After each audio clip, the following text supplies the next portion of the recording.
This episode of the CUInsight Experience is brought to you by Humanidei. Humanidei helps credit unions build inclusive cultures that attract, develop, and retain talent. Welcome to episode 127 of the CUInsight Experience. I'm Randy Smith, one of the co-founders of CUInsight.com, and I'm so excited you're here today. This show is all about taking a deep dive with the leaders of the credit union movement who make it so great, and from time to time, a thought leader from outside of credit unions. And today is one of those days. I'm having a conversation with Hamza Khan. Hamza is a global keynote speaker, a best-selling author, and he has unique insights into the future of work, which I'm sure we're all going to be excited to hear about. Hamza has been trusted by some of the world's leading organizations to enhance human potential and optimize performance. He is also the keynote of our next CUInsight MiniCon event, so make sure you sign up.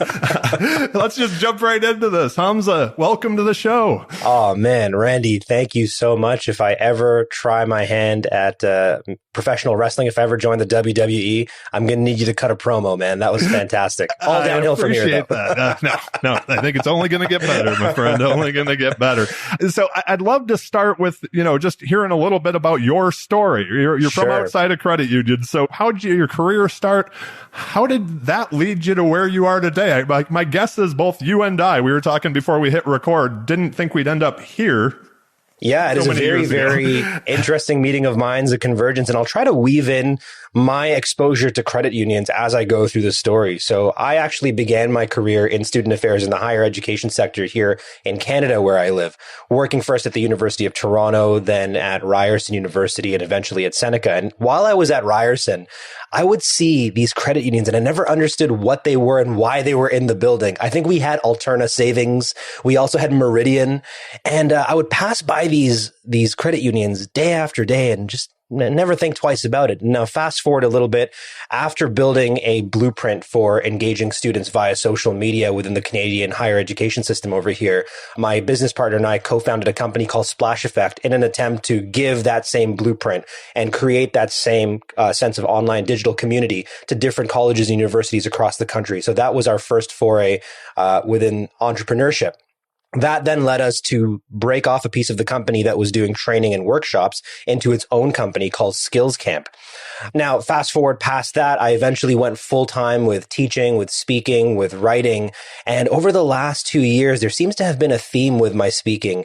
It has brought me to a lot of financial institutions, big banks and investment firms and whatnot. But in the last 2 years, especially, there's been more and more exposure to credit unions. And I think my sort of aha moment happened last year when I did a keynote address for Desjardins Credit Union. Yeah. And I took a deep dive into their business model and thought to myself, oh my goodness, this is what a credit union is? I mean, this is an organization that I think I would have liked to have been a part of had I had the education about it, had I listened to a podcast like CUInsight, had this been taught to me in the education system, this is where I would have liked to have put my time, energy, and most importantly, money. I think that it's, a model that is pro-human, pro-social. It is for the people. It is liberating. It's a do-good type of organization. And it was such an honor to be invited to then join the CUInsight mini conference, which I'm very, very excited to speak at. So thank you and your entire team for extending the invitation, but for also enlightening me as to what this world is. And it has given me some real hope for what the future could hold if we were to replicate this business model in different industries. That cooperative side of things, right? Well, we are so looking forward to your keynote on MiniCon. It's going to be cool. So excited. Thank you. Kick off the year for us. So we were talking before we hit record also about kind of going back and forth, listening to each other's media and stuff. Yeah. And I was watching watched quite a few videos, but one a highlight reel, and I have to congratulate you on a term that you used, which I absolutely loved, which is you're in recovery from being an overachiever. Oh yeah, so, I absolutely love that. For our listeners, what does that mean to be in recovery from being a former overachiever, and why is that kind of a switch in mindset. So important. I would say I used to be that too. So I'm excited to talk about this. Randy, I'm glad you asked that question. We are in, at the time of this recording, it's 2022. I mean, what even is time anymore? It feels like 2020. 2022 sounds like 2020 part 2, the sequel, right? Right. Let's just try this again.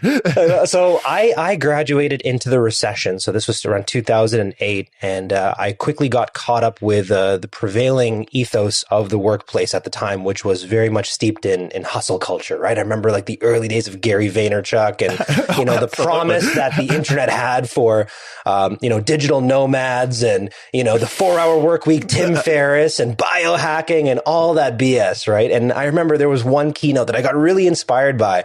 I think it was Gary V. And Gary V, if you're listening to this, man, I love you. I'm so sorry. But this was me interpreting your message at that point in my life. Absolutely. But he had this whole thing about, I can't swear on this, but he said, I was just going to say dropping F-bombs and he had this one line where he's like, stop watching effing Lost, right? The show Lost. And he's like, work 9 to 5 and then work 5 to 9. And then he was just essentially advocating for sleeping when you die and making sure you use all of your time to work. And I think I got so caught up in the feelings of lack at the time. I didn't feel like I was perfect enough, efficient enough, progressive enough, satisfied enough, or innovative enough. And I was defining my self-worth through the work that I was doing. I think that I was starting to feel more like Hamza if I was valuable to other people, if I was generating income, if I was creating cool things. And there was no real why guiding my work at the time.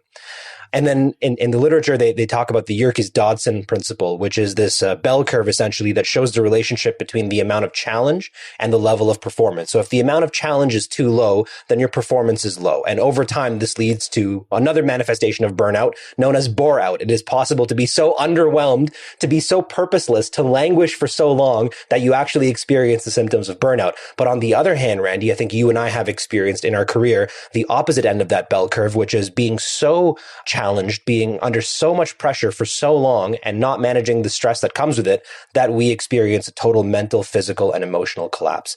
And so when I experienced a really, I'll just use the term, a traumatic episode of occupational burnout in 2014, in which doctors told me that I could no longer work at the levels that I did, or else next time it could be fatal, I had to contend with all of those questions that I'd been avoiding thus far in my life about, why I work, who I am outside of work, and am I enough?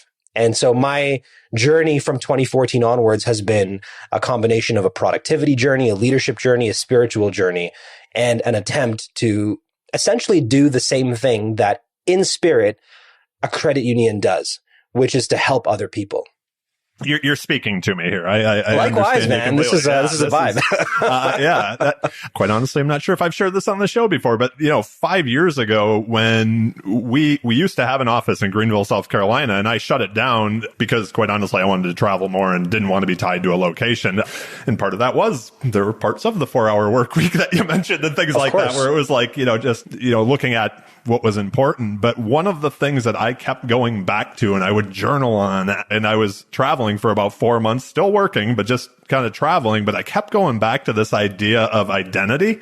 Yeah. And that I felt like so much of my life for the past decade or so, like it was CUInsight. Like that was my identity. Yep, and I was like, but I want to be more than just CUInsight. Right. So I'm Randy. I'm a son. I'm a fiance. I'm all of these things. Yeah, you're so much more than CUInsight. But at the same time, heavy lies the head that wears the crown as the co-founder of CUInsight. And I think you also have a sister company, CBInsight, if I'm not mistaken. We do not. So we used to. That has been gone for a while. That was in that overworking and overachieving stage. Sorry about that. I misunderstood when I was going through your LinkedIn, and I don't mind at all. That is, I think that was one of those important things to shutting that down was more, just to do what we love, right? Like instead of always needing more. But look at what you've done, Randy. I mean, like you've brought this thing into existence that requires, it's so demanding in terms of time, energy, attention, and other kinds of resources. Like it naturally becomes your identity during that time. I'm curious to know, Randy, if you don't mind sharing, what was it like work? I think it was Franklin Templeton where you started your career. Yeah. What was the prevailing ethos in that environment? Were you expected to put in like long hours? Was the hustle culture even alive back then? Absolutely. So I actually started with Morgan Stanley. Oh, and Franklin Templeton was my like trying to move away from it because I knew what I was doing, I did not enjoy. I have, I think, told the story before. I mean, there was when you talk about that work culture, right, where it was showing up at 6 a.m, working till 9 or 10 o'clock. Yeah, a lot of night. Optics, right? Optics-driven performance. Very much so. But I remember, and this is years way before CUInsight was ever a glimmer in my eye. Like standing in the shower and making a great living, but going, how can I do this for another 30 years? This isn't it. And so my transition went to Franklin Templeton, which was just to get out of where I was just not happy, and then somehow got, lucky with this. And it was really, it did come to an opportunity to try something completely different with my business partner, David. And wow, a few years after that, we started CUInsight, and it was Randy, you just gave me luck. You gave me chills with that analogy of you standing in the shower, having that existential crisis or having that moment of sort of clarity, if you will. That reminds me of the story that eventually set me off the path of where the hustle culture was taking me, right? I loved the hustle culture. I don't know if it necessarily loved me back. Right. Yep. There's a story that shook me to my core after I had burned out and, I was at home, bedridden, bewildered for 30 days, just the most sick I had ever been in my life. My body had just given up on me. I learned the hard way that if you don't make time for your wellness, you'll be forced to take time for your illness. And if you don't pick the time to relax, your body will pick it for you, and it will usually be at the most inopportune time. And sort of in that down and in that slump, I came across a story of a boy, a young adult my age at the time. His name was Moritz Earhart, and he was in the UK, and I believe he worked, I can't remember the bank that he worked for, but it was one of these cutthroat opportunities. He felt so lucky to have this opportunity. He was like, the chances of him landing this internship, this coveted internship, were like 0.13%.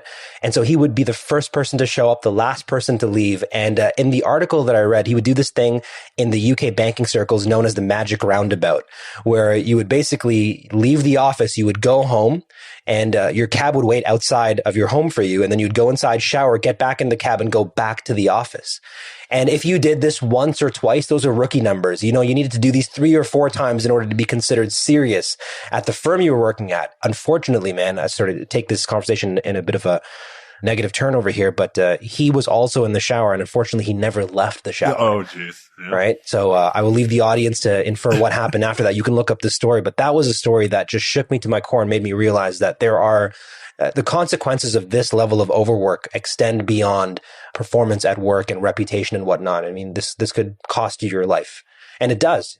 So, it's interesting, and this is something you've been talking about for a while now, but over the past few years, we've seen a lot of people, like as they switch to home, the amount of stress that's not only been on leaders, but employees of any organization, quite honestly, whether it's work, family, we all had to worry about our health more than we ever had to, right? Yeah. What does that, I'm going to go to something else that you've talked about and kind of transition over to this, but like with what we've learned over the past few years, I'd like to talk a little bit about what the future of work kind of looks like, right? I can tell you from CEOs who have been on this show, the idea of remote work was something that people just didn't think could happen in financial services and credit unions. Now they know it can. What that looks like going forward is you're hearing all these companies that are trying to figure this out. So from everybody you're working with, what's your opinion? What does work look like? And do you have any of those hacks, I guess, to the person out there who feels like they are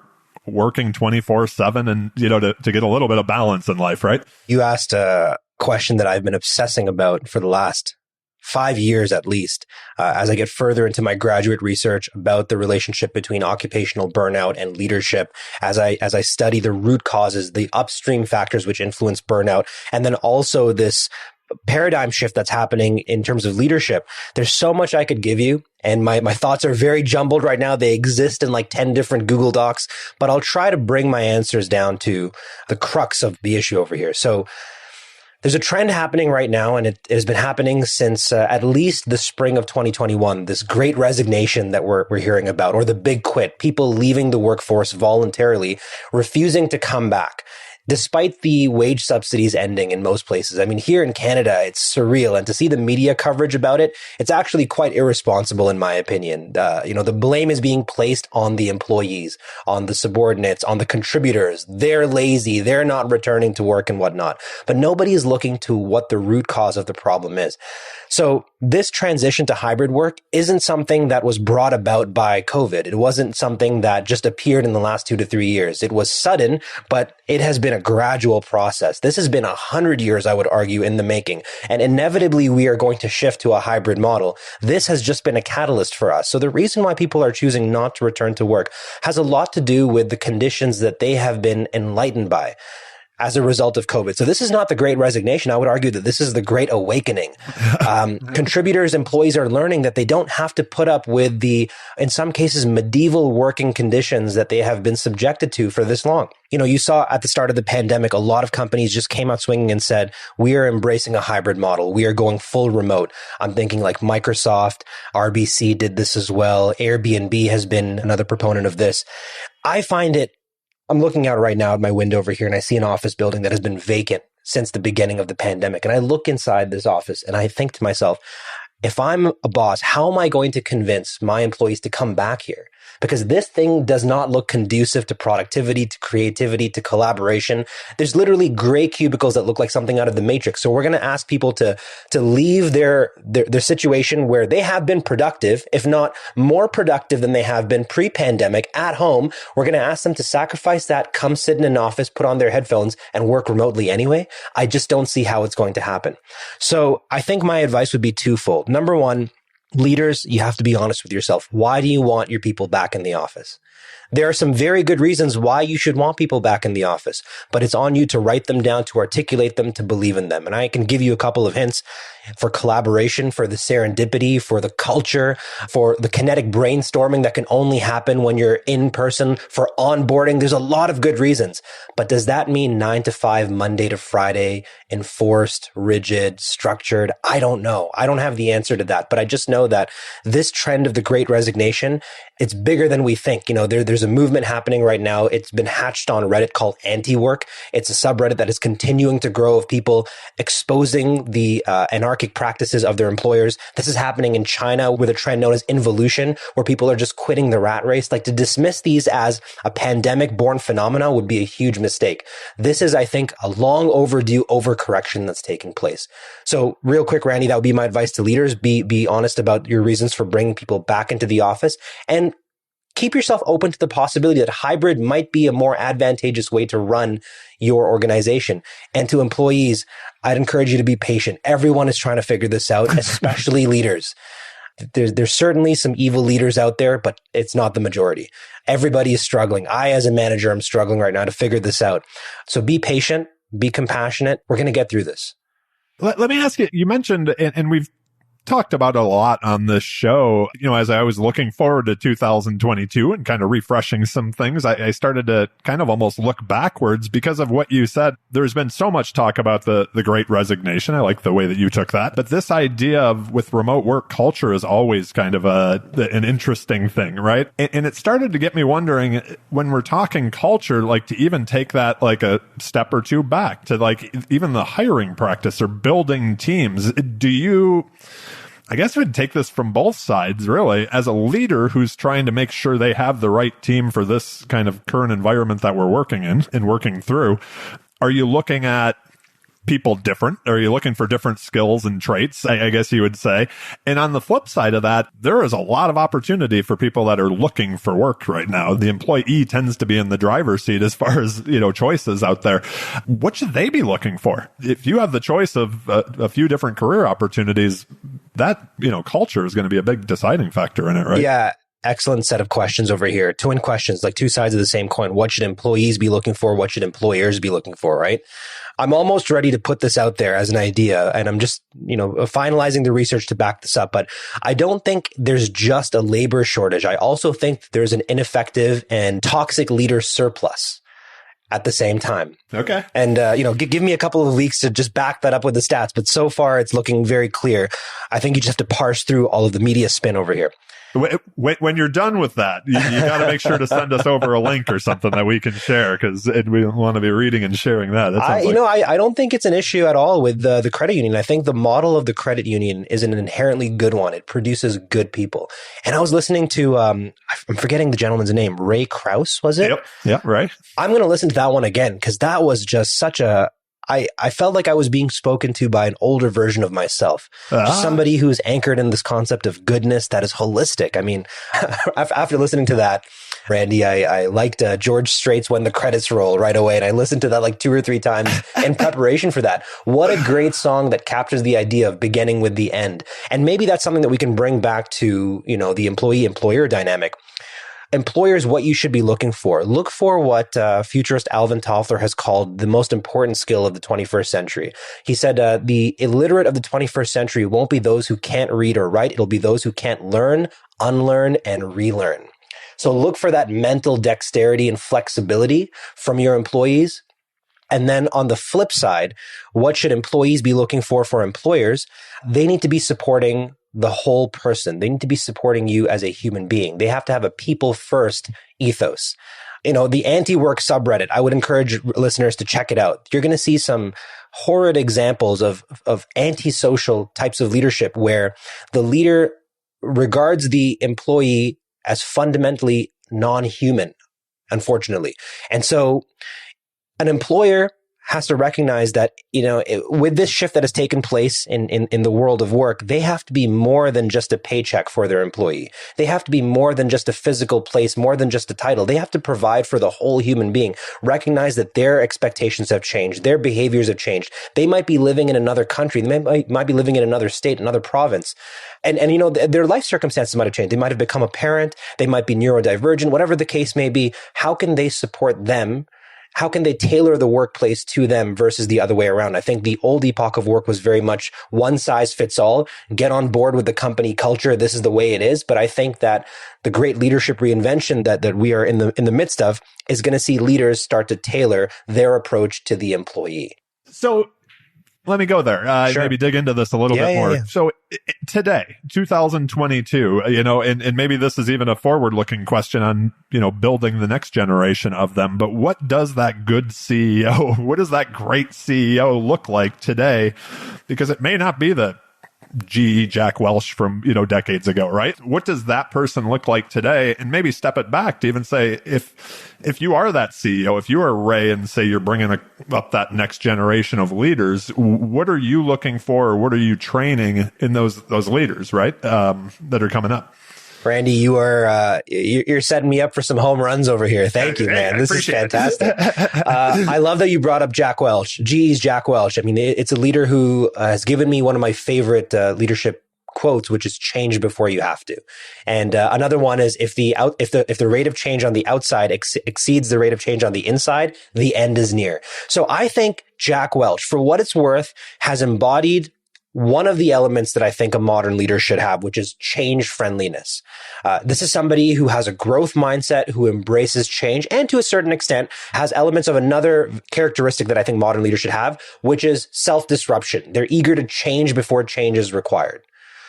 So those are two things, change friendliness and self-disruption. And I think that those two qualities alone have given Jack Welch the ability to breathe that spirit into GE, which is why GE is now, I think, the only company that is still in existence on the Fortune 500 list from its inception in 1917, if I'm not mistaken, right? Because it's a company that, it doesn't even look like what it was back then. It's not even a utility company anymore. Right. I would argue that GE is a big data company first and foremost.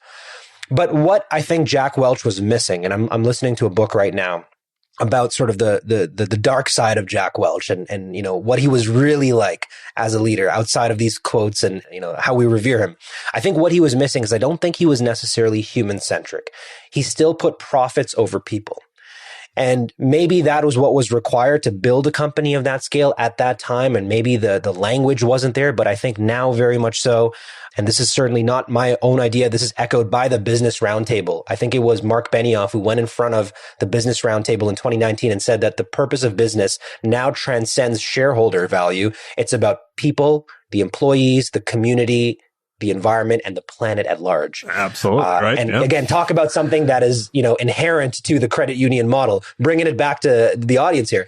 But I think a leader needs to be now change friendly, self-disrupting, human-centric, and values-driven. It is so important that they're motivated by ideals and not simply money or the shiny balls. And this has been echoed by the Gallup State of Work report for nearly a decade now, where what employees are looking for is purpose. They're not looking for title. They're not looking just for money or the thing to do. They're looking to make meaningful contributions to the world at large. And I think that only comes from a leader that is aspiring to something more than money. Let me ask you this. I almost knocked over my microphone to make a note of this, and you kind of brought it back up. That learn and unlearn. This is going to tie back into even, asking about CUInsight. Yeah. So that was an idea that we thought and everybody told us would work, and it didn't, and we knew it instantly. But yet we kind of still, I use that as the example all the time of something that we knew we should have gotten out of that a couple years before we did. But it was tough to kill the idea because we were like, no, but it's going to be great. But it took so much other energy. And so I think when you're talking about the learn and unlearn, life changes very fast. Again, maybe just that hacks, tips, as far as, for the leader that's out there that, is going to have to learn a whole bunch of stuff over their career and forget a lot of that. This is the way we've always done it. Sure. But also to be able to, and I think it's one of those, I don't know if it's a learned thing, but some people are much better at it. That idea of killing a bad idea that doesn't work, right? Randy, wow. Any thoughts on that? Oh, tons. I'll try to whittle it down into some actionable insights here. The way you read my bio, it sounds like, I've had this perfect career, but the truth is I've had more L's than W's. My career has been more failures than victories. And I think that's part of the process. And there were many, many opportunities that I held onto for a lot longer than I needed to. Again, that's a cognitive bias that can explain that away. Sunk cost fallacy, the hot hand fallacy, another one too. So there's so many reasons why human beings persist in bad situations. And actually, that's one of the number one reasons why organizations fail, which is avoidance of the changing world around them. They get so caught up in patterns of behavior, ways of thinking, being, and doing in the face of, rapidly changing environments, essentially in trying to dig themselves out of a hole, they just deepen it. So what can you do to avoid that? What can you do when it's time to hang it up? And I think that there's three things in particular that you should do. Number one, I got to remember which prof gave this to me, but I remember when I was in my undergrad, I was so married to this paper that I had written, and it was a bad paper. And my prof just gave up on, not just gave up, but he's like, hey, put your pen down. And he kept on saying that. And I was like, what do you mean put my pen down? He's like, you are holding on to this idea. You've made it your idea. Put the pen down on the middle of the table and let's engage with the pen. Let's engage with the idea when it's not in your hands. So become objective about it. And I keep on thinking about that whenever I get married to an idea. It's like, just let go of the idea. Let's talk about the idea outside of Hamza's idea or Randy's idea. Let's just talk about the idea. So put your pen down. And then when things aren't working, I love this phrase, cringe fast, cringe early. If it's not working, just go into that meeting, hold on to the desk, grit your teeth, buckle down, and just take that feedback. It might not be feedback that you like, but what's that saying, Carl Jung? That which we most need to find will be found in filth. So there's that. And then here's the thing. Don't necessarily kill the idea altogether. Park the idea. Have some sort of document, like a smart failure log, that where you can put the idea down and write down specifically why it didn't work, what you've learned. Or you can have another Google Doc or some other folder where you can park the idea and revisit it at another time. It's not a now priority. It's not a next priority. Perhaps it's going to be a later priority. So don't get rid of it altogether. Just save it for later. See what you can learn from it, right? Mm-hmm. So, okay. I'm so glad you're going to be on MiniCon as well, because I could just talk to you forever here. So likewise, man. We might have to do a separate part, but I do want to move on to towards the end of the show. Not the end yet. We do some rapid fire questions here. Yeah, I'm a fan. I think I might know some of the questions that are coming. I've listened to a couple of episodes. I loved Mary. I think it was Mary Parker. if I'm not mistaken. Mary had some great answers. Yeah. It's one of my favorite parts. People are so smart. But so anyways, take your time with the answers. Sure. But this is one that I've added this year. So you're only the second person to hear this one. But when was the last time that you were amazed? Whether it was personally, professionally, where you were just like, awesome. When was the last time I was amazed?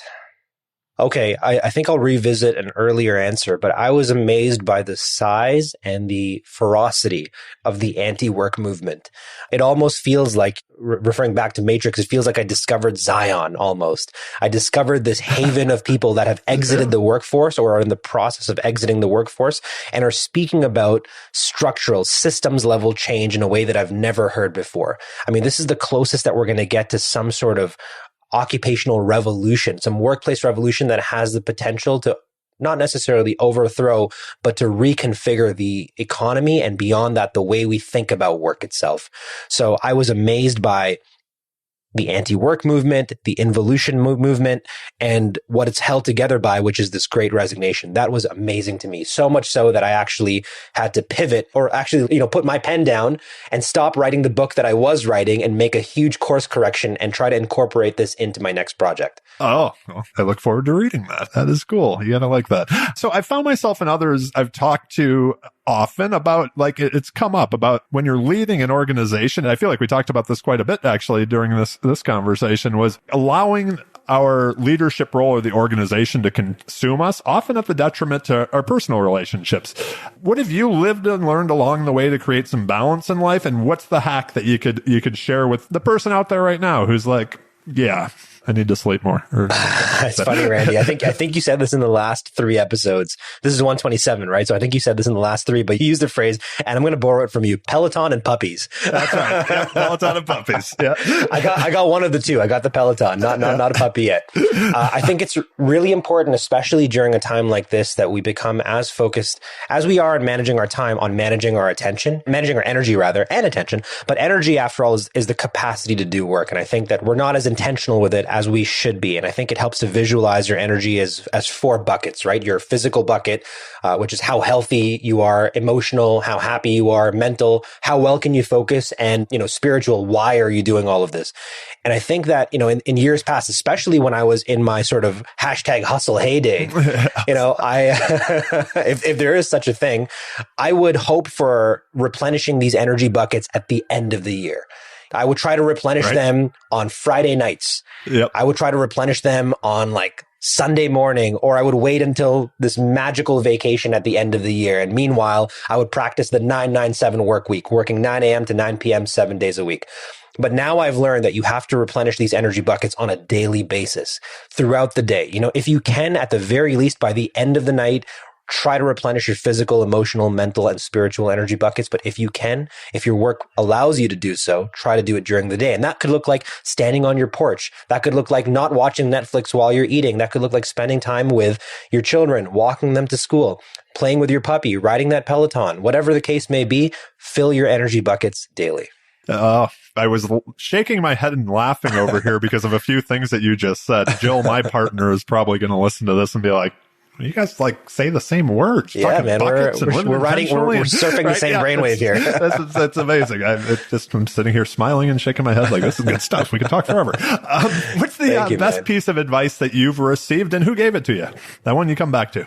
I feel inspired. Ray Krauss inspired me. He told the audience that the book that he's revisiting, is the Bible, which actually inspired me to pick up a religious text that I grew up with, which is the Quran, another Abrahamic faith. And there's a fantastic tenet in there that I think I'm going to try to weave into other areas of my life, which is love for others what you love for yourself. Ah, yes. And it's like, it goes beyond the golden rule. It's like the platinum rule, right? Love for others what you love for yourself. And again, this is at the core of the credit union model, where you are inviting the membership to share in the profits and to be a part of this. You love the safety, security, the access that comes with leading a credit union, but by being a member of a credit union, you are also leading it in turn. It's this beautiful cycle. You've mentioned the why a few times that I think Simon the Cynic made so famous, right? So something that I dig the idea of having a mission and not having a job. So what's your mission? Do you have a personal mission statement? I'm working on it. It's not as clearly articulated as I would like it to be, but what I have so far, Randy, is this. It's less of a mission and more of like perhaps the impetus for a mission, but it's this mantra that's until everyone's free, no one's free. And I think that this idea has been reinforced to me very clearly by the pandemic. We can succeed at isolating our people over here in Toronto, Ontario, where I live, and we can solve COVID within my neighborhood or within my city. But until we solve it in Andhra Pradesh, India, until we solve it in Auckland, New Zealand, until COVID is eradicated or managed around the world, it's going to be an inevitability in everyone's life. We can only pretend like it doesn't exist for so long. So until everyone's free, no one's free. And I think that this goes beyond COVID. It goes to economic freedom. It goes to social freedom, so on and so forth. I love it. All right. The random question. What's the greatest album of all time? Oh, don't do this to me. Wow. It changes. I have a very varied music interest. My Spotify is all over the place. What's the playlist you're listening to now?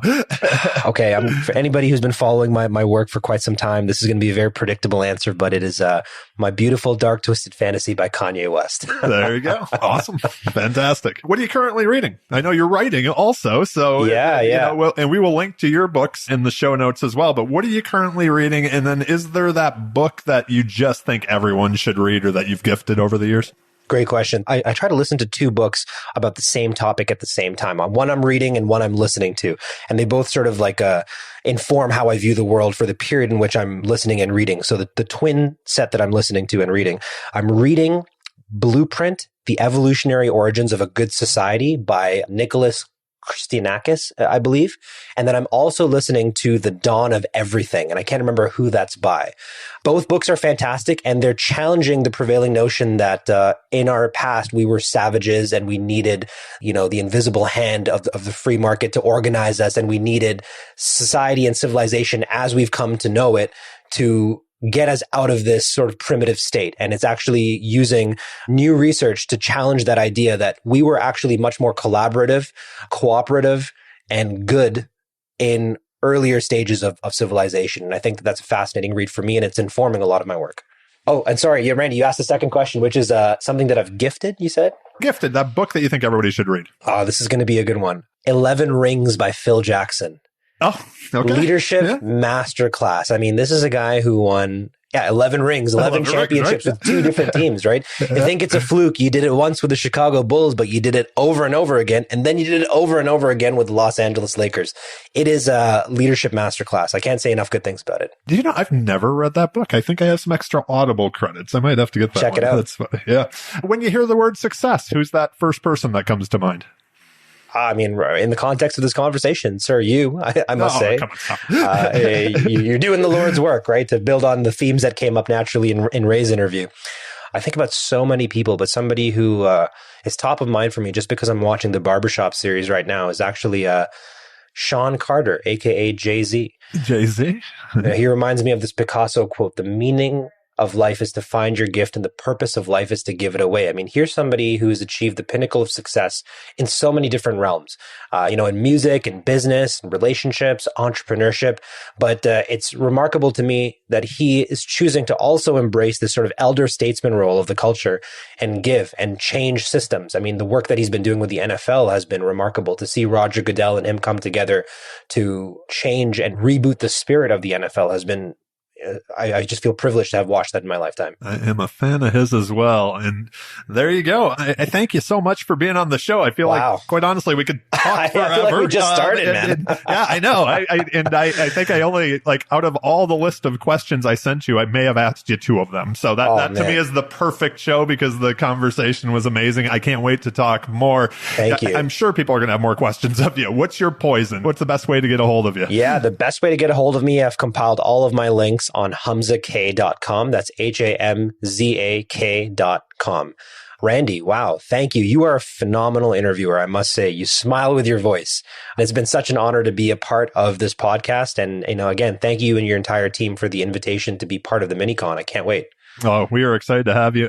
Thank you. And I look forward to talking to you more. So likewise. Because this is absolutely a blast. But we will link to everything we talked about in the show notes. Thank you again for being here today. I have just a couple housekeeping notes here before we go. Make sure to click on the link to Humanidei in the show notes. I'm grateful for their support of the podcast. I get to have this much fun doing what I do, which is absolutely amazing. I get to have conversations like these, which is just so much fun.